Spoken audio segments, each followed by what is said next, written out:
I'm Bill Potter. I think I know almost all of you. Have had the privilege of founding and directing CNS now for 35 years, which is saying something. But it's particularly pleasing for me when I can welcome back former students and to hear about the exciting research that they're conducting. And that's definitely the case with respect to Raymond, who tells me that he was last here in 2018, you said? Yeah. Hard to believe. Yeah. But has had I think, a really stellar graduate career at MIT. And is one of the rare young scholars in the field who already has landed not only a postdoc, but a regular teaching position at Boston U. And so congratulations to you, Raymond.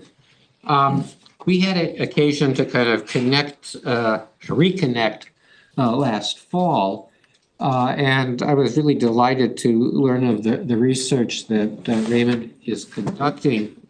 And there's a kind of slight disconnect in terms of the advertised title and the title that you see on the screen, although I think the subject is probably going to be, fairly similar. I think we advertise this as China's impact on the nuclear order, prospects for arms control. The revised title is a little bit more specific with respect to 5 ideas in nuclear and emerging technologies with respect to U.S.-China arms control. Regardless of the precise topic, I'm sure it'll be, very intriguing. I think you've seen the advertisement or the announcement which talked about Raymond's background, having originally worked in the financial crimes risk strategy world in the banking sector in Hong Kong. He got a degree from St. Andrews and perhaps most significantly for our purposes, received an MA while he was in graduate school here. So without saying more, and I also, I hope I don't misspeak here, but I was informed by someone, it may have even been you, Jeff, that Raymond's paper received a special award. Yes, at the last International Studies Association annual meeting, Raymond won the award for the best graduate student paper last year in the International Security Studies. So that's something also to be very proud of. So, congratulations. Okay, there are no high expectations for you. Take the floor and do the best you can here, Raymond. Yeah. Well, thank you, Dr. Potter, for the very kind introduction. And it's really a pleasure and honor to be back. I'm a 6th year PhD candidate at MIT, but as Bill mentioned, more importantly, right, I'm a misgraduate.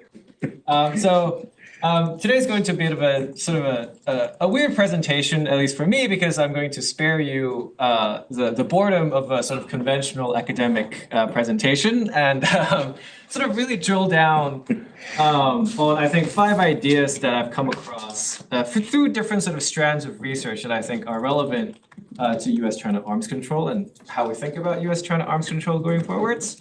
And obviously, I will be talking about China and the nuclear order. That's what the nuclear part is, but I'll also talk more broadly about sort of takeaways for sort of U.S.-China competition in emerging technologies. And if even one of these ideas sort of provokes a conversation, then I'm happy and my job here is done. So anybody remember this photo from 2020? Yes. Yeah, great. So this was a very ill-fated attempt by the U.S. under the Trump administration to basically kill New START sort of renewal talks. And the way they did it was sort of say, quote unquote, opening the floor to, or inviting China to come when they full well knew that China was not interested in sort of bilateral or trilateral arms control negotiations. And the funny thing about this picture, and this was posted on Twitter, is that's actually the wrong way of hanging the Chinese flag. That's not actually the Chinese flag. So they couldn't even sort of do it properly. But anyway, I chose this photo because I think, it shows sort of, I think it encapsulates really well the sort of state of, bilateral, trilateral arms control, and maybe arms control more broadly. But with intensifying U.S.-China rivalry, uncertainties associated with U.S. foreign policy under Trump 2.0, and also China's own sort of nuclear buildup, Arms control is increasingly important, I would argue, but it's also increasingly getting hard given the political climate. So like I said, today's talk is sort of split into two sections corresponding to two of my projects. The first looks at how China shapes international order, and I will sort of focus in on sort of China's impact on the nuclear order for my remarks. And then I will go through three ideas that sort of came out of this research that are policy relevant. And the second research stream looks at competition in emerging technologies, and specifically how countries try and encourage knowledge transfers between their civilian and military sectors, what is called spillover. And then offered sort of two ideas for managing US-China technological competition. So 5 ideas, that's really what the takeaway is. So let's sort of dive into the first project, which I call Cautious Opportunist. So the project had a really simple motivation, right? I was motivated by this sort of million-dollar question of how China shapes international order. I don't need to tell you this, right? Like we were entering an era of great power competition. The US consistently describes China as the only country with both the intent and capability to reshape international order. And one strand of thought that has become increasingly dominant in DC is that China is pursuing a revisionist foreign policy, right? You know, building an alternative order, a new world order that essentially makes the world more conducive to its authoritarian sort of system of governance. Now, I sort of very strongly disagree with this position in my dissertation, which is what this project is, because as it turns out, coming in and flipping the table and overturning the existing order is actually a really inefficient way of achieving change. So what is China actually doing? So how does China shape international order? I argue it does so not by overturning existing rules or building new institutions, but by commandeering the very rules that the US helped create. That is why I call the project Cautious Opportunists. Rising powers like China are cautious in that they prefer to work with existing rules as much as possible, which includes, manipulating them and abusing them. But nonetheless, they prefer, if they could, to not create new institutions and pay the cost of introducing new rules. They're opportunists in that they will only create new institutions and sort of introduce new rules of their own under a very narrow window of opportunity. So how does sort of China shape rules? Just to summarize the sort of top line findings of the project, I looked at China's approach towards the most important rules across 13 issue areas like trade, maritime disputes, development finance, and obviously nuclear and arms control. And there are 35 of these most core rules.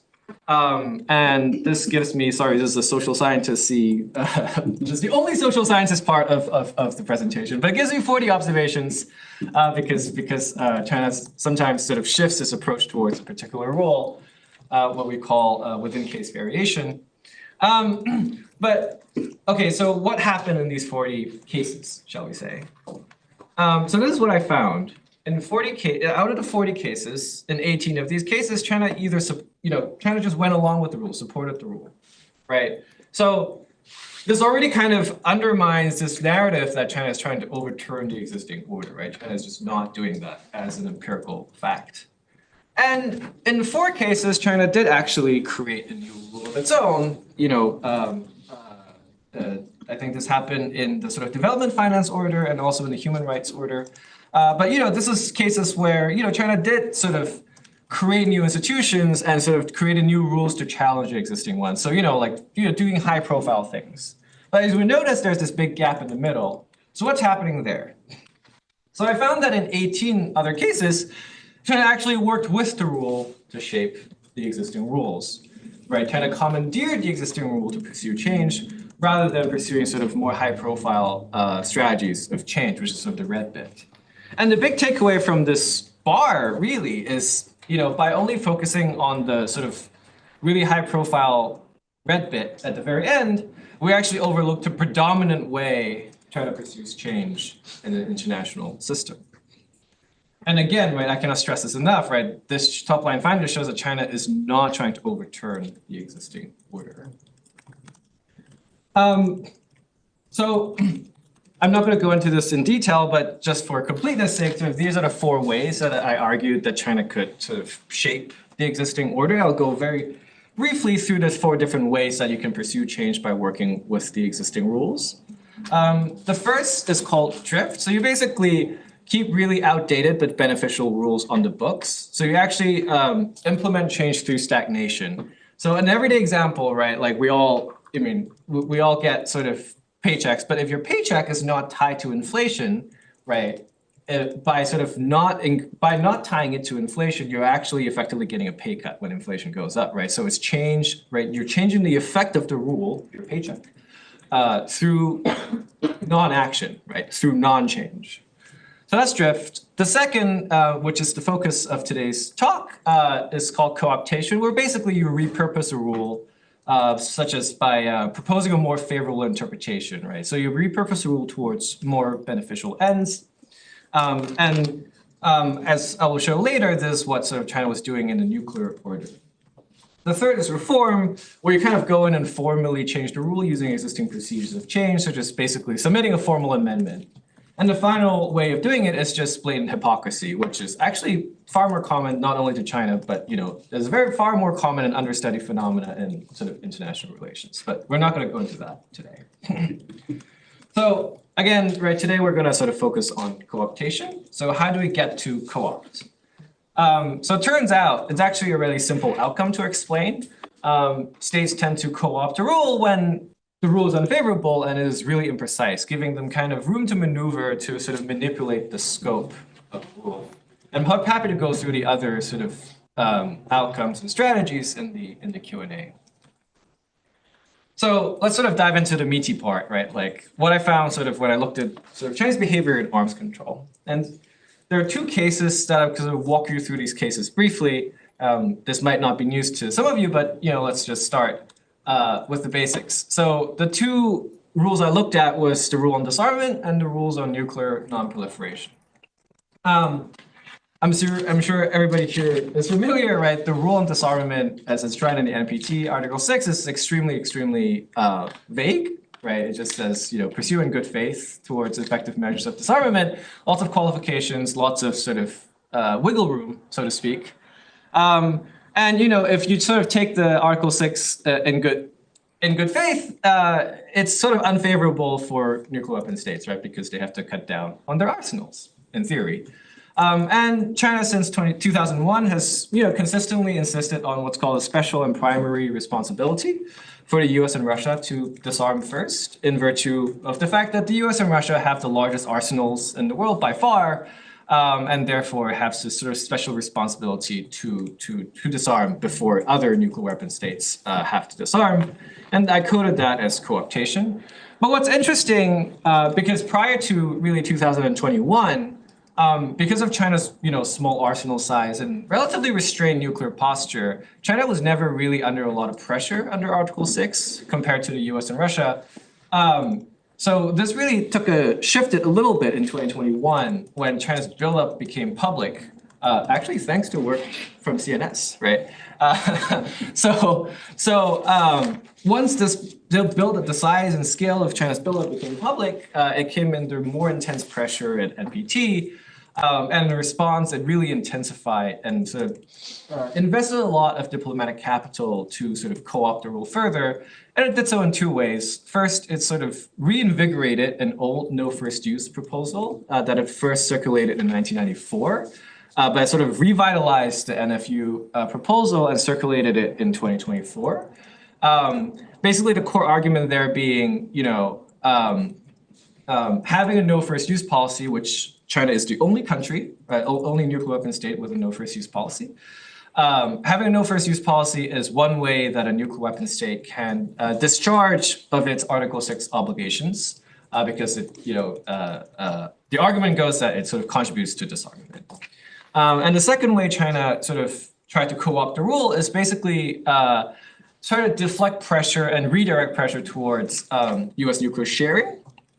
Basically arguing that US nuclear sharing increased the role of nuclear weapons in states' security doctrines, which again undermines Article 6. So that's another sort of argument that China put forward to co-opt this rule. Nuclear non-proliferation, I'm sure everybody here knows what that means, right? Like you're not supposed to sort of facilitate the sort of export and proliferation of nuclear materials. And I sort of consider China for a long time really supported a rule despite, occasional issues with compliance with DPRK. But that was sort of conditioned by sort of regime stability concerns. But by and large, China accepted that nuclear non-proliferation was in its security interests. But again, in 2021, the situation kind of shifted because of AUKUS.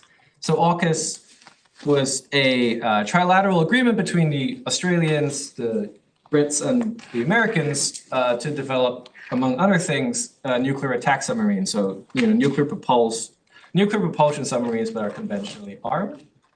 And this was clearly targeted against China.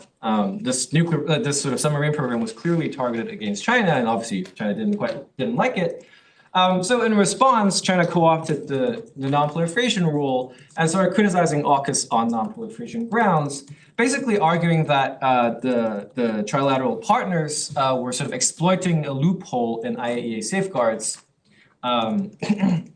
that sort of allowed these three parties to take nuclear materials outside of IAEA safeguards because of nuclear propulsion. And I'm happy to go into details about the sort of specific argument China was making vis-a-vis AUKUS in the Q&A. So that's sort of the timeline, but the juicy stuff is like from my own research, I sort of like to say that my research methods is I talk to diplomats in bars. So I'm going to, which is like only half a joke, but so here are just some quotes that are related to sort of the phenomena and incidents that I described. So these two are from about sort of China's NFU proposal, and because of the sensitivity of these issues, all of these have to be anonymous. But one expert sort of observed that the NFU proposal was really about creating a counter-argument because of the speculation about the growth of China's arsenal, right? This initiative refocuses public attention. And what's sort of very impressive and surprising is that just how well it worked, right? Like the NFU proposal, according to people involved in this process, worked really well at deflecting pressure, right? And this other expert kind of argued that the messaging really worked. Right now, the Chinese are winning, at least on the messaging sort of front at the NPT. The third quote is actually by a Chinese diplomat, and this is public, so it's not sort of sensitive at all. But basically, this shows sort of the China's logic in criticizing AUKUS. And Article 14 is the relevant article under IAEA safeguards that is very vague, as the quote suggests, because it uses language like non-peaceful activities and non-prescribed military activities, even though these sort of exemptions were inserted into the safeguards agreement because I think it was Italy and the Netherlands at the time these safeguards agreements was being negotiated, were interested in developing their own nuclear propelled submarines, which is why this language was put in the initial safeguards agreement. But as you can see, it's very vague, and China's argument is like, well, the US, Australia, and the UK have no right to sort of unilaterally interpret Article 14 in a way that suits them. There's also a third case in the arms control sector that doesn't really quite fit into my project, but I came across and I just thought it would be a really interesting case to go through with everyone here, which is missile non-proliferation, right? So this is not technically nuclear, but it's really interesting because it's a case where China never fully accepted the rule as like sort of a settled international rule, and I'm happy to go more into why that was the case. But nonetheless, China tried to join the sort of primary instrument regulating missile non-proliferation, the MTCR, the Missile Technology Control Regime. But what's really interesting about this case is that after the US stopped China from joining in 2004, the US unilaterally sort of started undermining the MTCR by itself, both in 2020 under the Trump administration and in 2025, in January 2025, in one of the last acts of the Biden administration. So I'm going to sort of go into that bit, which I find very, very interesting. So why did the US sort of undermine MTCR, right? And the sort of two arguments that were given was A, to bolster partner capabilities. The US wanted to be able to sell basically predator and reaper drones to its allies and partners without sort of dealing with export controls. And also sort of lobbying an interest from sort of the US's own domestic arms industry. And what was striking about this is that it started in the Trump administration, but it sort of really continued under the Biden administration. And again, these two quotes are from people sort of familiar with this process. The first quote just shows that the domestic political economy sort of arguments under the U.S. unilaterally relaxing, the Trump administration called it a quote unquote unilateral reinterpretation of the U.S.'s own MTCR obligations, which makes it much easier for the U.S. to export controlled armed drones. But basically, this is sort of basically complaints from the U.S. aerospace industry, right? China and Israel got really good at making Category 2 UAVs. So Category 2 are the ones that are less controlled. The issue for the U.S. aerospace industry was that it did not want to make Category 2 drones, right? The U.S. aerospace industry wanted to sell the same drones that it sells to the U.S. government, right? Predator, Reaper drones, and they want to export that. They don't want to create sort of a new manufacturing line to sort of to sell sort of less capable drones for export. And the second quote I really like because I think it sort of encapsulates what's a really sort of dangerous way of thinking that's prevalent today. And this is somebody explaining the Biden decision. We're more fully utilizing the national discretion given under MTCR. Great power competition with China means making sure our allies have the wherewithal to deal with missile threats from Russia, the DPRK, and Iran. It's more important to help our friends than it is to discourage other people to help our enemies. Right? And I think the last sentence in bold, I think, really tells us a lot about how the US thinks about arms control today, which is why I really like this case. So let's go into sort of ideas for arms control. And there are three that came out of this project. We'll start with sort of the very top level kind of conceptual plane of things. And if you believe my argument, right, if you buy my argument that China prefers to work with existing rules rather than kind of coming in and flipping the table, then we need to move beyond rule compliance, right? Instead of asking if a state is playing by the rules, we should ask what they are doing to the rules, right? And taking this sort of idea to its logical conclusion, it leaves us with a really counterintuitive policy recommendation, right? The US and China should change the way they think about competition, right? Instead of trading accusations about who's breaking what rule, we should sort of accept the proposition that many of the existing rules are no longer fit for purpose and need updating, and have a frank discussion over how they should change, how these rules should change, and how they can sort of continue fulfilling their initial purpose. And that's simply not a conversation that is happening right now.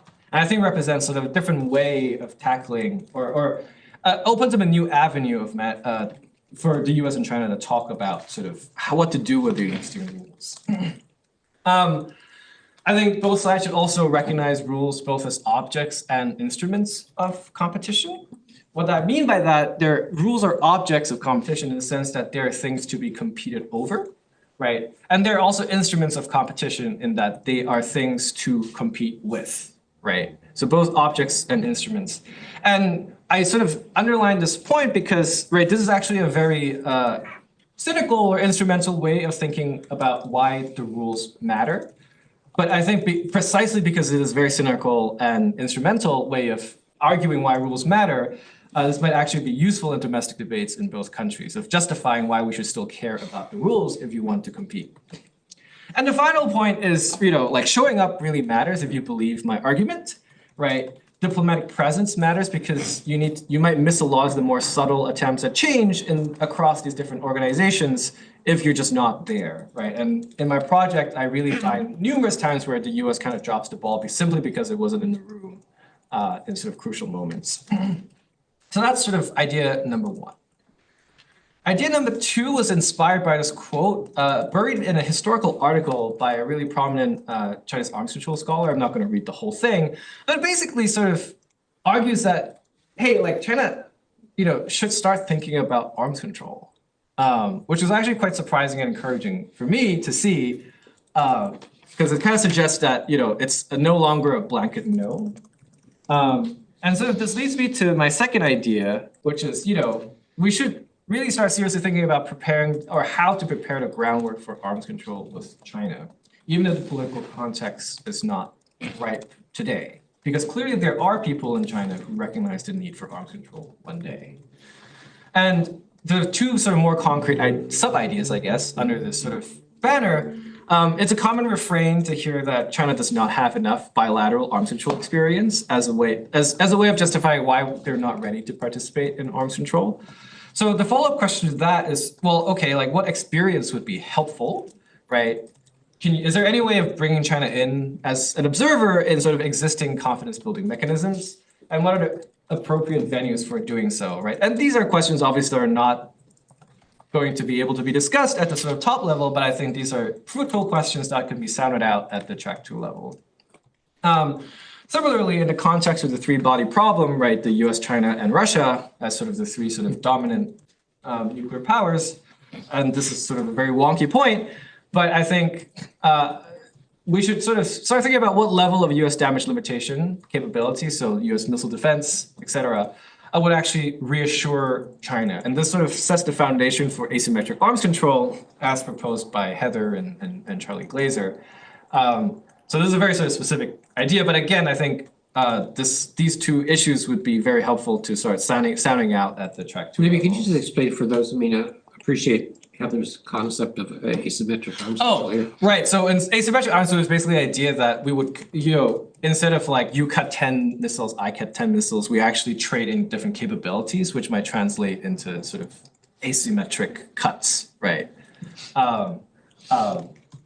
And which is very relevant for US and China just because they have such different nuclear capabilities. And the third, I guess, bucket of ideas is just like random observations I picked up in my interviews with diplomats. So these are ideas for Chinese and US diplomats. So for China, surprisingly, this actually, at least I found this surprising. It might actually be better to use strategic arguments and not legal arguments against AUKUS.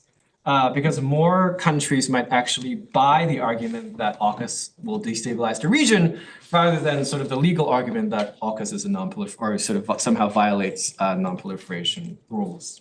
And actually, in my own sort of research, even Chinese scholars acknowledge that AUKUS might not violate the letter of the NPT, but maybe its spirit. But that was kind of surprising, something surprising that sort of I picked up when I was talking to diplomats that, like the strategic argument might have more purchase. The second point for China is, the credibility of China's no first use is really wearing thin in the shadow of its buildup, even among developing countries. So China should consider sort of some movement on sort of low-hanging fruit on transparency measures, such as the Hague Code of Conduct on ballistic missiles. And the next two suggestions are for the US. The US should really be more cautious about sort of unilaterally relaxing MTCR rules.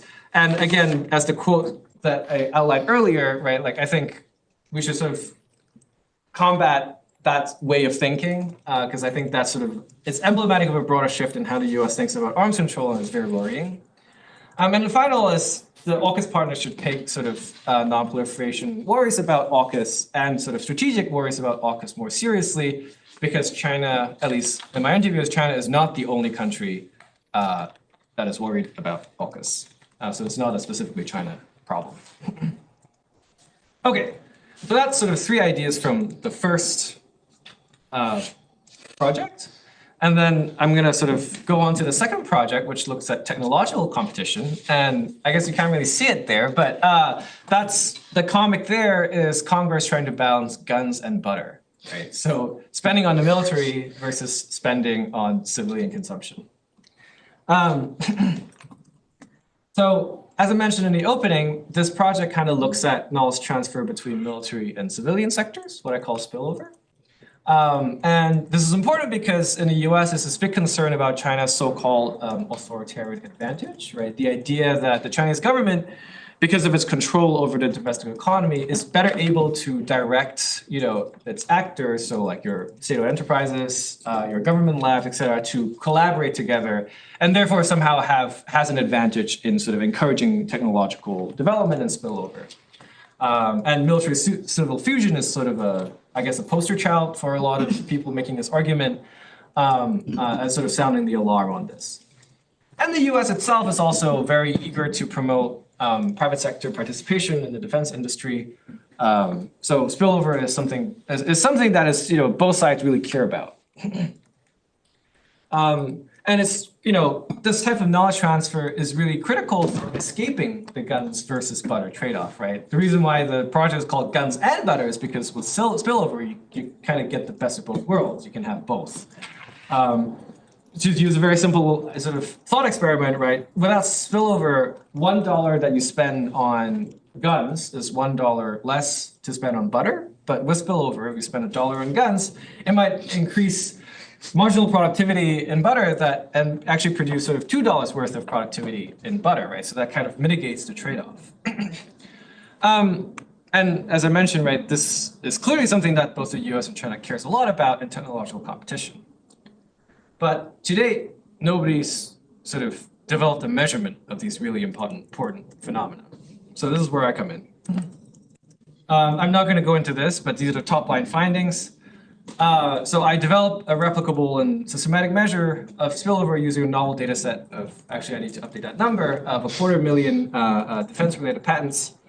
And I find that China can generate scale, but it's actually very limited by its sort of efficiency issues. So we should temper fears of the so-called authoritarian advantage. And I also find that China and the US have a lot of asymmetries in the sense that they are strong in different spillover directions. And I'll elaborate on what that means. Have very different network structures, both of which have implications for how we manage technological competition. So just to conceptually define what I mean by spillover, right? So spillover has a direction, right? So and I use patents, right? Like, so if there's a defense patent at time t, if this defense innovation draws upon prior civilian knowledge, so a past civilian patent filed at t-1, that's backwards spillover because you're deriving from sort of previous knowledge, right? And if the defense patent at time t inspires a future civilian innovation at time t+1, then that is forward spillover, right? Because again, it's directional. This is how I actually did it. I'm not going to go into that, but the sort of main takeaway there is the measure is really noisy. I learned when I was doing this that missile, the word missile is actually a term of art in plumbing. So I was really surprised. So I was really surprised when a bunch of plumbing patents showed up in my data set. So it's really noisy. But you can sort of manually mitigate the noise when you sort of filter for a specific technology. So let's get into sort of the fun stuff, which is sort of the empirical results. So this plot shows the average spillover, so an efficiency measure, right? So how much spillover per patent you generate across sort of the top 8 countries. And on your left panel, you can see that the US is far and away, right, like much stronger, is really, really good at backward spillover. So military innovation drawing on prior civilian knowledge, right? And China just really lags behind in that direction. What's the scale on this? This is a per spillover per patent, so average. So like let's say it's the dot says 2, so it means every defense patent would have generated on average 2 future civilian patents. Got it. Yeah, so that's the scale. Whereas in forward spillover, it's almost at parity, right? China and the US are almost at parity, right? So this is what I meant by sort of differences in direction. And I have my own sort of guesses about why this is the case, and the most obvious explanation being the US just has a huge technological lead, right? That is still sort of enjoying the fruits of. So the US just has like a richer technological base to draw upon. The second point to draw from this plot is that China's public sector, despite all its faults, is clearly capable of generating knowledge flows, right? Like they're like China is a very capable actor, right? But that being said, we should qualify our claims about its sort of authoritarian advantage, and this plot shows why. So this is specifically zooming in on China and the US, and I'll focus your attention on sort of the first row. So the first row shows backward citations.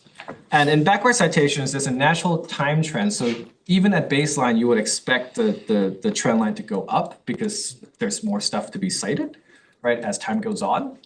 And if you notice the time trend in sort of the public panel, so the one on the right, for China, it actually dips down, right? So like the efficiency problems are getting worse and not better in China. So this underscores the problem of sort of efficiency issues in China's defense industrial base, which, to be clear, I'm not the first person to point out that there are efficiency issues in China's defense industrial base, but this sort of underscores, right, that they sort of continue to suffer from efficiency issues, which again should moderate sort of concerns and claims about its authoritarian advantage. And let's say you don't believe anything I've just presented, but I could give you some sort of fun examples that the measurement is really noisy, but kind of allows us to capture what we sort of cases that we intuitively understand as spillover. So I filtered for patterns in aerial drones and missiles. And these are just some examples, right? So on the left, you have examples from China, and on the right, you have examples from the US. So a patent filed by DJI, a civilian drone manufacturer, about mobile sensing systems for UAVs was then cited by a military patent by AVIC, which is a big sort of Chinese defense conglomerate, for a UAV transported net for capturing other UAVs. On the US side, this is actually one of my favorite examples, a patent by BAE Systems for missile guidance, so a missile guidance algorithm, which was then cited by a patent by Apple for basically image recognition algorithms, right? Which is something that I think we all have on our phones. So I think this just is some quick examples to show that, after cleaning out, the patents related to plumbing, you actually can get some pretty interesting results based on this measure.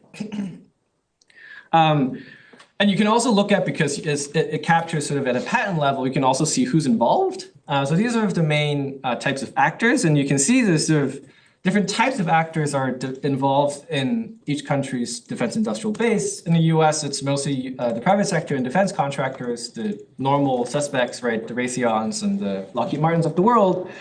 And in China, it's actually more diverse. So it's a mix of academic institutions, government research labs, and also some sort of private companies like DJI.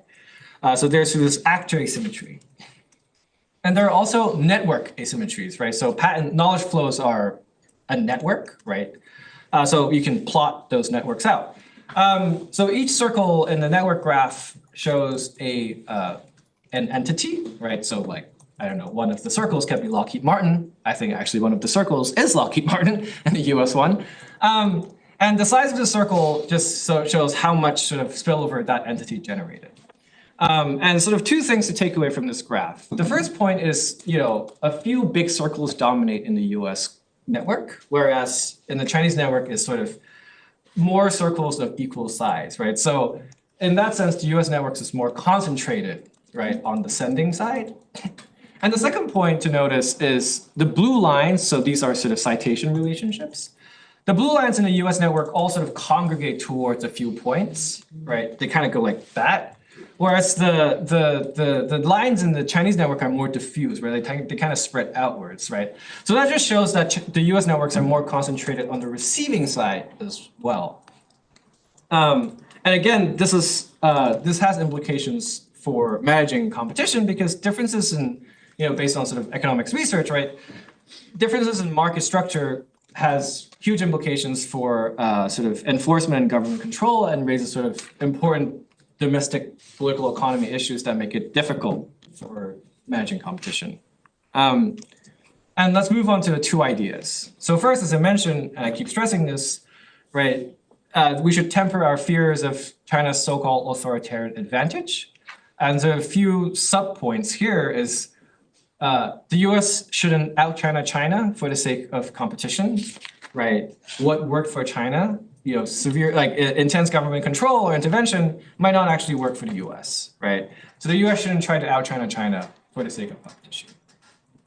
And the second point is kind of a more subtle one, which is two things can be true at once, right? China can be a very capable technological actor, and it is capable of generating scale. And because quantity has a quality of its own, it occasionally will produce breakthroughs like DeepSeek. So we shouldn't be surprised by breakthroughs like DeepSeek. So that can be true.